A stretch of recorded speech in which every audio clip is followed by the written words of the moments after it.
ہر معاملے کے ساتھ عقل کا استعمال اب مسلمانوں کے ہاں آ گیا. اگر ہم صرف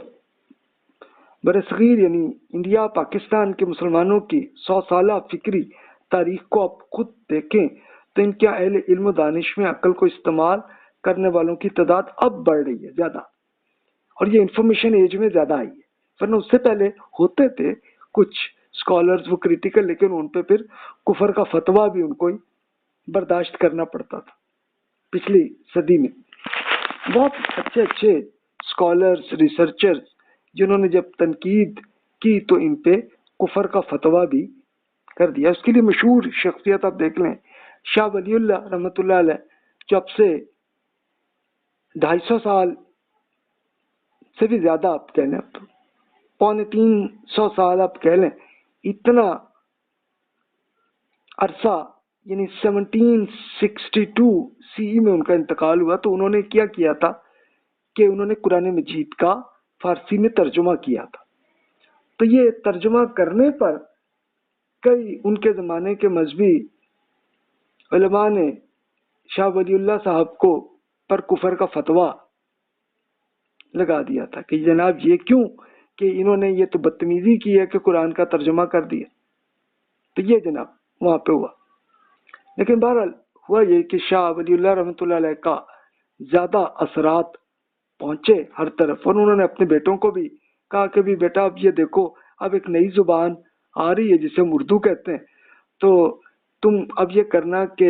اس پہ بھی تم قرآن کا ترجمہ کر دینا. اور انہوں نے واقعی پھر کافی عرصے بعد جا کے، اب یہ ظاہر ان کے جو بیٹے ہیں 1820 کے آس پاس ان کا انتقال ہوا، تو اس سے پہلے انہوں نے 1800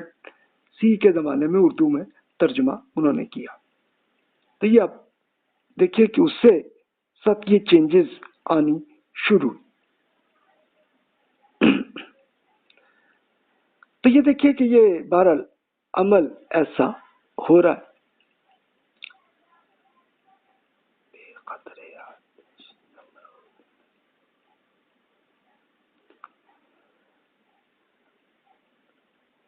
اب حضرت ابراہیم علیہ السلام کے پوائنٹ آف ویو سے دیکھیں تو انہوں نے بھی تو آگ میں کودنے کا فیصلہ عشق کی بنیاد پر کیا تھا،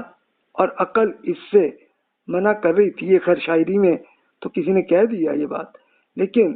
ایسی بات نہیں تھی، بلکہ ابراہیم علیہ السلام نے لاجیکلی انالیسس کر کے خود اپنے والد کو یہ کہا کہ ابا جان اب کیوں یہ جو مجسمے اب کیوں بنا رہے ہیں، اس سے کیا فائدہ ہے، یہ نہ تو ہمیں کوئی فائدہ ہے نہ نقصان ہے، تو کیوں ہم ایسا کر رہے ہیں. تو ظاہر ہے کہ ابھی وہ شاید نبی بھی ابھی نہیں ہوں گے کہ جب انہوں نے اپنے ابا جی پہ کیا تو ابا جی نے کہا کہ یہ تو بہت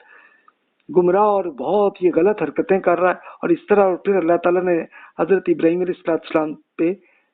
نبوت کا سلسلہ کر دیا، اور انہی کے ذریعے پھر یہ پورا پیغام عراق میں پہنچایا، اور اسی کے نتیجے میں ان کو آگ میں پھینک بھی دیا تو اللہ تعالیٰ نے بچا بھی دیا انہیں. اور پھر انہیں حکم بھی دیا کہ آپ اب عراق سے نکل جائیں اور فلسطین میں اب چلے جائیں. اللہ تعالیٰ کے حکم سے ابراہیم علیہ السلام اور لوط علیہ السلام کہ جو ان پہ ایمان لائے تھے تو ان کے بھتیجے تھے، تو یہ خیر چلے گئے اور ان کی فیملی چلی گئی، اور باقی جو لوگ تھے تو ان پہ اللہ تعالیٰ نے ایک عذاب کے طور پر اس بادشاہ اور ان کے پوری ملٹری اور ان سب کو تباہ کر دیا. یہ دیکھیے کہ اس طرح کا ہوا معاملہ کہ لاجیکلی اللہ تعالیٰ نے یہ بتایا کہ بھائی آپ کریں. آپ اس کے لیے میں خود ایگزامپل کے طور پر یہ شیئر کر رہا ہوں. سورہ آل عمران کی جو آیات ہیں ان کو آپ خود دیکھ لیجئے، 191 تک کی جو آیات ہیں اس میں یہی تو اللہ تعالیٰ نے بتایا. بسم اللہ الرحمن الرحیم، ان فی خلق السماوات والارض واختلاف اللیل والنہار لآیات لأولی الالباب الذین یذکرون اللہ قیاما وقعودا وعلی جنوبہم ویتفکرون فی خلق السماوات والارض ربنا ما خلقت هذا باطلا سبحانک فقنا عذاب النار. بے شک آسمان اور زمین کی تخلیق رات اور دن کی باری باری آنے میں ان اہل عقل کے لیے بہت سی نشانیاں ہیں جو اٹھتے بیٹھتے اور لیٹتے ہر حال میں اللہ تعالیٰ کو یاد کرتے ہیں اور آسمان اور زمین کی تخلیق میں غور و فکر کرتے ہیں اور کہتے ہیں ہمارے رب آپ نے یہ سب کچھ فضول اور بے مقصد نہیں بنایا، آپ پاک ہیں اس سے کہ آپ کوئی فضول کام کریں۔ اے اللہ ہمیں آگ کے عذاب سے بچا لیجیے گا۔ اسی طرح سورۃ الفرقان میں والذین اذا ذکروا بآیات ربہم لم یخروا علیہا صما وعمیانا، جب انہیں ان کی رب کی آیات سنا کر نصیحت کی جاتی ہے تو اس پہ اندھے بہرے بن کر نہیں گرتے بلکہ غور و فکر کی نصیحت قبول کرتے ہیں۔ یعنی اب یہ دیکھیں کہ وہی جو تقلید جو لوگ کرتے ہیں تو وہ ایک اندھے اور بہرے کی طرح ہو جاتے ہیں۔ یہ بالکل ایسے کہ آقا جدھر جا رہا ہے تو بس ادھر ہی جانور چلا جاتا ہے، تو ایسے انسان کو تقلید کر کے ایسا کیا گیا، اس کی تربیت ایسی کی گئی۔ لیکن جن لوگوں نے عقل کو استعمال کیا تو پھر انہوں نے اللہ تعالیٰ کی ہدایت کو بھی سمجھ لیا، ایکسیپٹ کر لیا اور اپنی پرانی تقلید کو چھوڑ دیا۔ یہ آپ دیکھیے کہ اس کا ہوا سلسلہ ہی۔ اب ہوتا کیا تھا، بلکہ ابھی بھی ہوتا ہے، کہ کئی سیاسی اور مذہبی لیڈرز وہ انسان کو ایک اپنا ذہنی غلام بنانے کی کوشش کر رہے ہوتے ہیں، اور پہلے زیادہ بچوں کو کر لیتے تھے، ابھی بھی کرتے ہیں لیکن اب چلو نسبتاً کم ہو گیا، یا وہ تو خیر کر رہے ہیں لیکن اب بچے اتنا ایکسیپٹ نہیں کر رہے ان کی تقلید کو، بلکہ اب وہ خود عقل پہ کام کرنے لگے۔ اچھا اب آپ دیکھیے توہم پرستی میں کمی بھی ہوئی ہے۔ اب توہم پرستی کی کیا ایسے آئیڈیاز کہ جس کا کوئی عقل سے کوئی تعلق نہ ہو، اس کے لیے آپ پرانی ہسٹری میں، بہت پرانی بھی نہ پڑھیں، آپ سے کوئی 100 سال پہلے کے بھی آپ کو ایگزامپلز آپ دیکھ لیں کہ بلی کے راستہ سے اگر ہم نکل گئے تو پھر جناب یہ آفت آ جائے گی، یا سورج چاند میں گرہن آ گیا تو جناب لوگ بیمار ہو جائیں گے، بیٹھ کر ٹانگیں ہلانے اور ٹوٹا ہوا آئینہ دیکھنے کو منحوس، یہ اس طرح کے تصور ہیں نا انڈیا کے اندر ہیں، پاکستان میں بھی ابھی بھی اس کے کچھ اثرات آپ کو ابھی بھی کئی بزرگوں میں مل جائیں گے ایسے ایگزامپل۔ اس کے لیے ایک میری نانی صاحبہ کے بہنوں میں نے دیکھا تھا بچپن میں، ان سے جب ملاقات ہوتی تھی تو وہ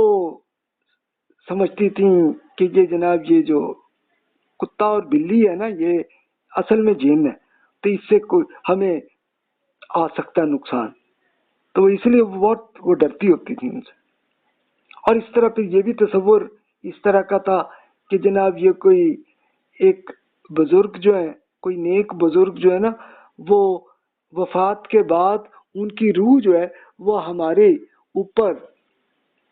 ہمارے چھت پہ وہ رہتے ہیں، تب وہ انہی بزرگ سے ڈسکشن بھی وہ کرنا۔